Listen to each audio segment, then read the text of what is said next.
actually was here as a coach when he was playing. That's right, but yeah. you were... And then we crossed paths a lot, okay. you know, and there was times, I think one time he was at Montana maybe, we went out recruiting and kind of rode in the car together and did some recruiting together. And, you know, you cross at camps and things like that. We've crossed paths and talked every kind of chance we get. Talked football a bunch too, so it's been kind of fun. He's a first-time head coach. You know, what are the qualities that you see in him that make you think he would do a good job at it? Oh, number one, you know, you can go back. He's competitive. You know, he's a great guy, down to earth, but he's got a competitive streak in him that is going to, I think, filter through the staff and through the players. He's smart. You know, he knows how to put things together. I think he has a great vision for how he wants to do the things, and I think all that stuff, you know, is going to come through down to the players. And I think the head coach sets the personality for the whole organization. I'm a true believer that through the head coach down to the assistants, to the players, it develops an attitude amongst the team. I know it's been a quick sort of transition for you, but have you had a chance to do any kind of evaluating or see what you have to work with? Trying to, you know, watched a little bit of film and tried to kind of see, but it's hard because, you know, when you're watching the game film, you don't get to see many of the younger players that are redshirt and things like that.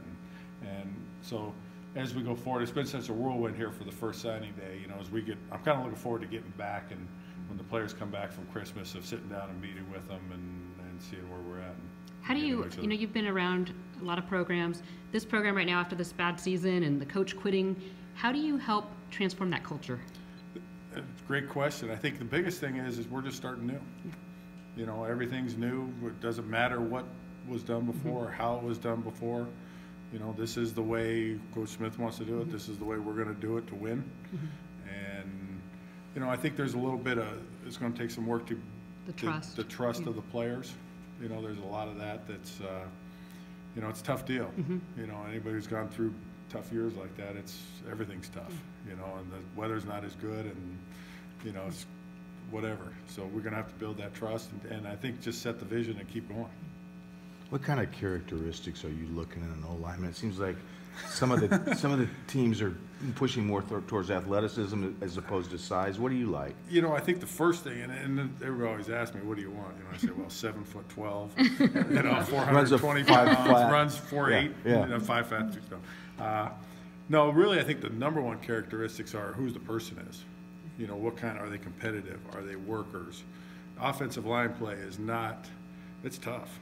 You know, you get out there and after the second play, you're tired, you're sweating like crazy, something's hurting. You know, who are the guys that have that competitive nature in them to press through that and want to win? You know, and that's, so I think you start with the person, you know, and obviously the athletic ability part is a big part of it, and size. You know, I think as I'll generally err on the side of a more athletic guy than a bigger guy. I can go find 300-pound guys everywhere. To find a 300-pound athlete, sometimes you'll take a smaller guy and that you could see the growth potential. But we want to be multiple in what we do, and we want our linemen to be able to get out and do some things, which I think opens some things up for us. So like characteristics, you know, competitive, tough, winners, and then you go to the next set. You're also the run game coordinator, I believe. Have you done anything like that before, and how do you approach that? Yeah, it kind of goes with the position of being an O-line coach. You know, I think the biggest thing is when we start to game plan, we'll kind of start separated, and I'll come up with run thoughts as they're coming up with pass thoughts and different things, and then you kind of come together and try to make it all marry and complement each other. Yeah, but that's kind of been doing that for a while, basically. What are your memories of coaching with Dennis here? Oh, wonderful. You know, Dennis I owe him a ton, you know. But great memories. We had a great staff. A lot of good times, you know, worked hard. But really, the staff got along really great. I was the young guy. Now I'm the old guy, you know, but it was... You got to learn from Greg Smith, too. Yeah, and Greg was my line coach, and he's another one of my mentors. He still lives up in Bend. Yeah, he's up in Bend, and I talk to him every once in a while. I try to talk to Coach Erickson every once in a while. And those guys have been great for me and got me in this business, and I owe them a ton.